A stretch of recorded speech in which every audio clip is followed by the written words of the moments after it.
तो मैंने अपना न्यू फिश टैंक कंप्लीट कर लिया है और आज मैं जा रहा हूँ अपने न्यू फिश टैंक के लिए मछलियाँ लेने। बाइक से जा रहा था, मगर मैं सोचा ऐसा करते हैं ऑटो से चलते हैं। ऑटो से जाएंगे तो मछलियों को लाने में कोई प्रॉब्लम भी नहीं होगी। और कुछ देर सफ़र करने के बाद मैं मार्केट पहुँच गया। मार्केट पहुँचते ही जब मैं शॉप में पहुंचा और वहाँ पर मछलियाँ देखी, तो मछलियाँ देखने के बाद तो मेरा मन करा था कि मैं सब मछलियाँ खरीद लूँ।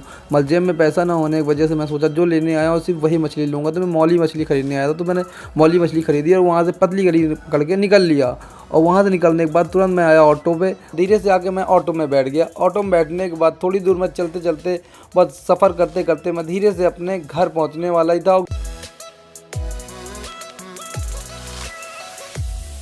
घर में पहुंच के मैंने अपनी जितनी भी मछलियाँ थी मैंने उनको बाहर निकाला और मैंने सोचा कि ऐसा करते हैं, इनको पानी में अपने पुराने वाले फिश टैंक के लिए भी मैं कुछ मछलियाँ लाया था, तो मैं सोचा ऐसा करते हैं इनको इसी में एक्लोमेट कर देते हैं। और फिर मेरे को अचानक से याद आया कि यार इसमें तो मेरे को सार्क भी छोड़नी है। तो मैंने गया और जल्दी से मैंने सार्क को लिया और सार्क को लेने के बाद मैंने अपने घेंगों के साथ में उसको रिलीज़ कर दिया। और साथ में मैं 2 ब्लैक सार्क भी, रेड सार्क भी लाया था और उनको भी ला के मैंने साथ में ही लेके उनको मैंने अच्छे से बांध दिया सब मछलियों को। और धीरे से मैंने अपने पुराने वाले फ़िश टैंक में उनको रिलीज़ कर दिया थोड़ी देर के लिए, टेम्परेचर मेंटेन होने के लिए। और धीरे से मैं दौड़ते दौड़ते अपने ऊपर छत में गया। ऊपर छत जाने के बाद मैंने डिब्बा हटाया और मैंने अपने न्यू फेस मौली को भी उसमें टेम्परेचर मेंटेन होने के लिए छोड़ दिया। और फिर आधे घंटे बाद मैं वापस आया और आधे घंटे बाद वापस आने के बाद मैंने अपने पुराने वाली फिश टैंक पर अपनी सार्क और रेड वाली सार्क को भी छोड़ दिया और साथ में घेंगे को भी छोड़ दिया। फिर मैं धीरे से दौड़ के ऊपर आया और ऊपर दौड़ के आने के बाद मैंने